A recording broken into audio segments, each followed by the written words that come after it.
In Maple Ridge, Ohio, mornings didn't explode into existence. They arrived politely, like someone knocking twice and waiting. The town sat just far enough from the interstate to avoid constant noise, but close enough that people still talked about traffic as if it mattered. Early spring had softened the edges of winter without fully erasing it. Patches of old snow lingered in shaded corners of lawns like forgotten apologies, while crocuses pushed up defiantly through damp soil, bright and impatient. The houses along Sycamore Drive looked like they'd all agreed, decades ago, not to outshine one another. Ranch homes, split levels, faded shutters, basketball hoops with bent rims, American flags that came down only during heavy storms and went right back up afterward, wrinkles and all. At number 214, the morning had already been awake for nearly an hour. Inside that house, however, Evan Brooks was not. Evan slept in the particular way of a man who had been tired long before his head ever hit the pillow. One arm flung outward, one leg twisted in the sheets, face half buried in a pillow that had lost its structural integrity sometime during the previous decade. The alarm on his phone had gone off at 6:15 a.m., again at 6:20, again at 6:30, each time silenced by muscle memory so practiced it deserved its own certification. The phone now rested face down on the nightstand, innocent looking, as if it had done everything it could. Sunlight crept across the bedroom wall inch by inch, landing first on framed photos. Evan at 12 holding a fish he hadn't caught. Evan at 22 in a cheap graduation gown. Evan at 30 at a wedding he'd attended alone but enjoyed anyway. The light eventually reached his face, warm and unignorable. Evan exhaled deeply and rolled over. Down the street, a school bus hissed to a stop, brakes squealing in a way that always sounded more dramatic than necessary. A neighbor's garage door groaned open. Somewhere nearby, a dog barked at absolutely nothing. The town was up. Evan was still negotiating with sleep. The wall clock ticked softly. Digital. Red numbers. 8:42 a.m. Evan's eyes opened. Not suddenly. Not dramatically. Just enough. His brain registered the light first. Then the quiet. Then, slowly, the wrongness. He rolled onto his back and looked at the clock. He stared. He blinked. He sat up. No, he said, calmly at first, like he was correcting a typo. He leaned closer, squinting, as if the clock might change out of embarrassment. It didn't. 8:42. Evan swung his legs out of bed so fast the sheet slid onto the floor like it had given up. His foot landed on something small, sharp, and deeply malicious. A Lego. Son of. He hopped backward, clutching his foot, hopping on one leg with the clumsy desperation of a man who had already lost control of the morning and now appeared to be losing a fight with plastic. His nephew's Lego. From a visit 3 weeks ago. A gift that kept on giving. Evan steadied himself against the dresser, breathing hard, eyes closed. This is fine, he muttered. Everything's fine. But it wasn't. Evan Brooks was late. Not running late. Not cutting it close. Late. He was supposed to be at Maple Ridge accounting by 8. Not because anyone there ran a tight ship, they didn't, but because Evan had spent the last year promising himself that he would become the kind of person who arrived early. The kind of man who started mornings instead of surviving them. Apparently, today was not cooperating. He stumbled into the bathroom, flicked on the light, and froze. The mirror offered no sympathy. His hair stood in 3 separate directions, each committed to its own philosophy. His face bore the faint pillow-creased grid of someone who had not risen with dignity. His eyes looked tired, not from lack of sleep, but from expectation. Okay, he said to his reflection, brushing his teeth too aggressively. We adapt. The house around him hummed softly. Old pipes. A refrigerator with opinions. A thermostat that had been set once and never forgiven. Evan's home was modest and practical, the way many lives were in Maple Ridge. Neutral paint. Furniture chosen for comfort over trend. A treadmill folded neatly in the corner, currently serving as a very expensive coat rack. A bookshelf filled with self-improvement books Evan had read halfway through and then respectfully shelved. He rushed into the kitchen and immediately knocked his elbow against the counter. Great, he said. The coffee maker blinked 12 o'clock, smug and unhelpful. He fumbled with the filter, spilling grounds everywhere, dark flecks scattering across the counter like evidence. He tried to scoop them back with his hand. They stuck to his skin. He wiped them on his pajama pants. Outside, a neighbor laughed. Evan froze. That laugh, distant, casual, unbothered, did something unexpected.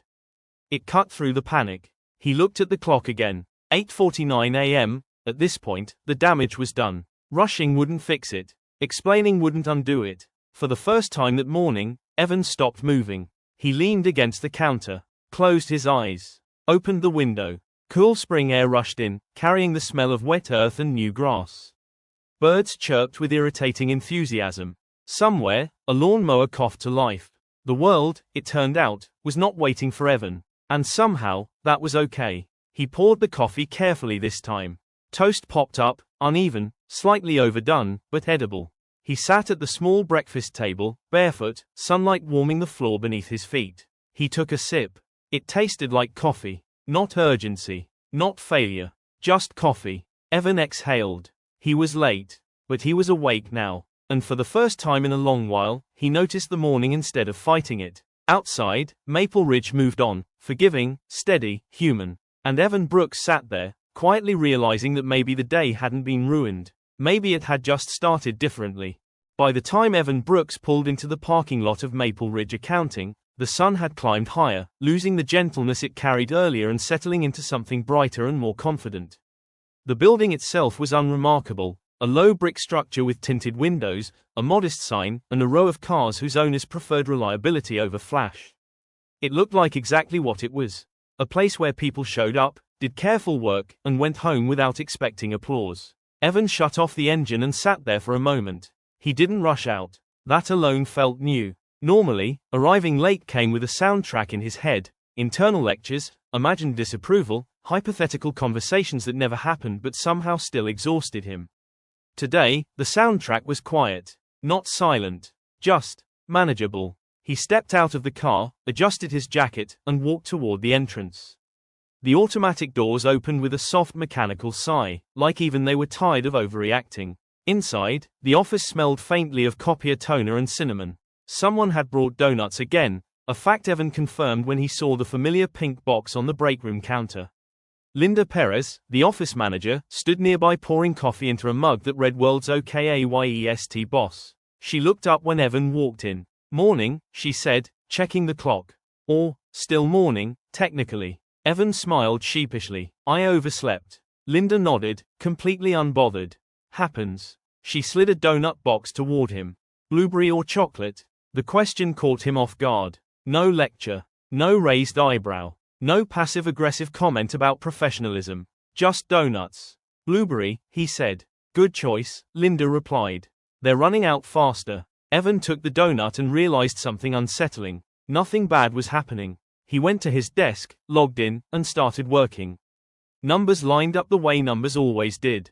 Emails waited patiently. No fires. No crises. The world had not collapsed because he'd woken up late. At lunch, instead of eating at his desk like usual, Evan grabbed his jacket and went outside. Maple Ridge looked different in the middle of the day, less rushed, more communal.